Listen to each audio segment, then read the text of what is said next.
موجودہ بین الاقوامی نظام تقریباً 400 برس پرانا ہے۔ 1648 میں ایک معاہدہ امن کے ذریعے یورپی طاقتوں نے اس کی بنیاد رکھی تھی اور سیاست کو اس کی بنیادی اکائی قرار دیا تھا۔ آبادی، علاقہ، حکومت اور اقتدار اعلیٰ کو ریاست کے لازمی عناصر کی حیثیت سے تسلیم کیا گیا۔ ان چاروں عناصر میں سے کسی کو بھی چیلنج کرنا ریاست کی بقا کو چیلنج کرنے کے مترادف قرار پایا۔ قوم پرستی کے جس ماحول میں ریاست کی یہ تعریف وضع کی گئی تھی، اس میں علاقائی سالمیت اور اقتدار اعلیٰ کو خاص اہمیت حاصل تھی، اور یہ کیفیت ابھی تک قائم ہے، اور کوئی حکومت ریاست کی علاقائی سالمیت یا اقتدار اعلیٰ پر حملے کو برداشت نہیں کر سکتی، کیونکہ جدید ریاست کے ڈھانچے میں علاقہ اور اس کی سرحدوں کی حفاظت کو مرکزی حیثیت حاصل ہے، جس کے لیے ریاست کا ہر فرد خون کا آخری قطرہ تک بہانے کا عزم رکھتا ہے۔ اس پیرائے میں دیکھا جائے تو پاکستان کی حدود میں ایران کی کارروائی ناقابل قبول تھی۔ ایران کی طرف سے پاکستان کی آزادی اور اقتدار اعلیٰ پر حملے کے بعد پاکستان کو جوابی کارروائی کرنا پڑی، مگر عام تاثر اور متفقہ رائے یہی ہے کہ پاکستان اور ایران کے درمیان کشیدگی میں اس حد تک اضافہ نہیں ہونا چاہیے تھا، کیونکہ ایران پاکستان کا عام ہمسایہ ملک نہیں ہے۔ برصغیر کے تہذیب ارتقاء میں جتنا حصہ ایران کا ہے، قرب و جوار میں واقع کسی اور ملک کا نہیں۔ دو طرفہ بنیادوں پر تعلقات کی تاریخ پر اگر نظر دوڑائیں تو معلوم ہوگا کہ پاکستان کو درپیش ہر نازک موقع پر ایران پاکستان کی مدد کو پہنچا۔ 1960 کی دہائی کے آخری برسوں میں جب پاکستان نے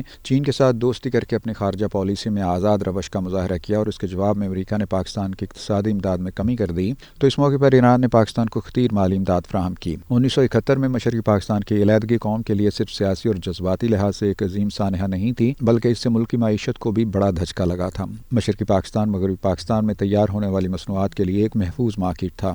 اس وقت پاکستان دیگر ممالک سے قریبی تجارتی تعلقات نہ تھے۔ جب مشرقی پاکستان کی علیحدگی سے ملکی معیشت متاثر ہوئی تو اس موقع پر ایران نے پاکستانی مال کے لیے اپنی منڈی کھول دی تھی۔ پاکستان اور ایران کے درمیان تاریخی، مذہبی اور ثقافتی تعلقات کی گہرائی یہاں ہے، اور یہ بھی ایک حقیقت ہے کہ دونوں ممالک نے اپنے حکومت یا علاقائی سطح پر حالات میں تبدیلی کو باہمی تعلقات پر اثر انداز نہیں ہونے دیا۔ شاہی ایران پاکستان کے دوست اور خیر خواہ تھے، لیکن 1979 میں ان کی حکومت کے خاتمے کے بعد بھی پاک ایران تعلقات متاثر نہیں ہوئے۔ افغانستان کے ساتھ دونوں کی سرحدیں ملحقہ ہونے کی وجہ سے پاکستان اور ایران 1980 میں افغانستان پر سابقہ سوویت یونین کے قبضے سے متاثر ہوئے تھے۔ دونوں نے اس خطرے کا سامنا کرنے کے لیے ایک دوسرے سے مختلف حکمت عملی اپنائی، مگر باہمی تعلقات کو متاثر نہ ہونے دیا۔ افغانستان سے روسی فوجوں کے انخلاء پر جنیوا مذاکرات میں ایران شریک نہیں تھا، لیکن اس کی طرف سے پاکستانی موقف کی بھرپور تائید کی گئی تھی۔ اس کی ایک اہم وجہ یہ بھی تھی کہ پاکستان نے ایران کے خلاف کسی تحریک میں شامل ہونے سے ہمیشہ انکار کیا تھا۔ 2003 میں جب امریکہ نے عراق پر حملہ کیا، اس وقت کی امریکی حکومت ایران پر بھی حملہ کرنا چاہتی تھی، لیکن اسے یہ ارادہ ترک کرنا پڑا، کیونکہ اس کے لیے امریکی صدر بش نے پاکستان سے تعاون کی درخواست کی تھی، جسے پاکستان کی طرف سے مسترد کر دیا گیا۔ دو ممالک کے درمیان اگر اتنے طویل اور قریبی دوستانہ تعلقات ہوں تو ایک فریق کی طرف سے دوسرے کی علاقائی سالمیت اور اقتدار اعلیٰ کی خلاف ورزی ناقابل فہم ہے۔ ایران کی طرف سے پاکستانی علاقے میں فوجی کارروائی ابھی تک ایک معمہ ہے، اور دنیا بھر میں اس کی مختلف وجوہات بیان کی جا رہی ہیں، بلکہ اس پر حیرانگی کا اظہار کیا جا رہا ہے۔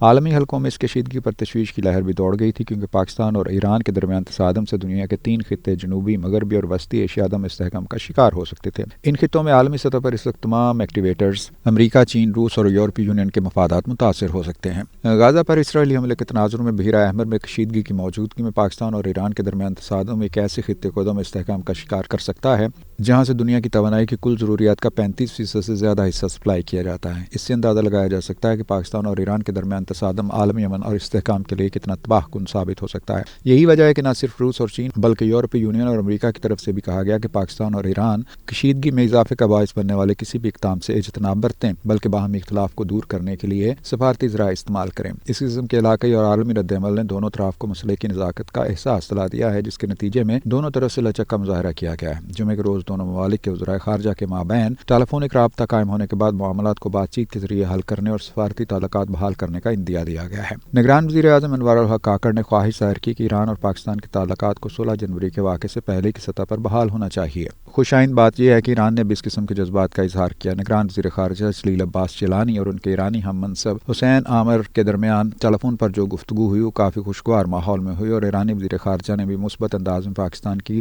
خیر سگالی پر مبنی تجاویز کا جواب دیا۔ یہ امر بھی خوش آئند ہے کہ پاکستان نے ایرانی میزائل اور ڈرون حملے کا جو فوری جواب دیا تھا، اس پر ملک کے تمام سٹیک ہولڈرز ایک پیج پر ہیں۔ اگرچہ شروع میں اس صورتحال پر غور کرتے ہوئے ایک رائے یہ بھی تھی کہ فوری جواب دینے کی بجائے ایران کو اپنی کارروائی پر تعصب کا اظہار کرتے ہوئے پاکستان سے معذرت کرنے کا موقع فراہم کیا جائے، کیونکہ پاک ایران تعلقات کی پوری تاریخ اعتماد، بھروسے اور ایک دوسرے کے لیے لیے ہمدردی سے بھری پڑی ہے اور دونوں نے انتہائی مشکل حالات میں بھی ایک دوسرے کا کبھی ساتھ نہیں چھوڑا۔ یہ امر بھی باعث اطمینان ہے کہ اس کشیدگی کے باوجود دونوں ممالک کے درمیان تجارت جاری رہی۔ حالانکہ 16 جنوری کے واقعے کے بعد پاکستان نے ایران سے اپنا سفیر واپس بلا لیا تھا اور ایرانی سفیر جو کہ ان دونوں ایران میں موجود تھے انہیں وہیں رہنے کا حکم نامہ جاری کیا تھا۔ اس کے علاوہ ایران کے ساتھ رابطے میں تمام افراد اور وفود کو واپس بلا لیا گیا تھا۔ ان میں پاکستان کے 34 بزنس مینوں پر مشتمل ایک وفد بھی شامل تھا جو ایران کی بندرگاہ چاہ بہار میں ایرانی حکام کے ساتھ مذاکرات میں مصروف تھا۔ بظاہر تو یہی معلوم ہوتا ہے کہ پاکستان اور ایران اس واقعے کو پس پش ڈال کر تعلقات کو دوبارہ اسی سطح پر لانے کی کوشش کریں گے کیونکہ دونوں کا مفاد اسی میں ہے۔ مگر ایران کا پاکستان میں حملہ اتنا اچانک اور غیر متوقع تھا کہ اس سے بین الاقوامی حلقے بھی حیران اور ششدر رہ گئے۔ ان حلقوں کی رائے یہ ہے کہ بحیرہ عرب اور خلیج فارس سے لے کر بحیرہ احمر اور بحیرہ روم تک مغربی ایشیا اور مشرقی وسطیٰ کا خطہ ایک ایسی غیر یقینی اور تشویشناک صورتحال سے گزر رہا ہے جس کے بارے میں پیش گوئی کرنا بہت مشکل ہے کہ آنے والے دنوں میں یہ کیا رخ اختیار کرے گی اور اس کے کیا نتائج برآمد ہوں گے۔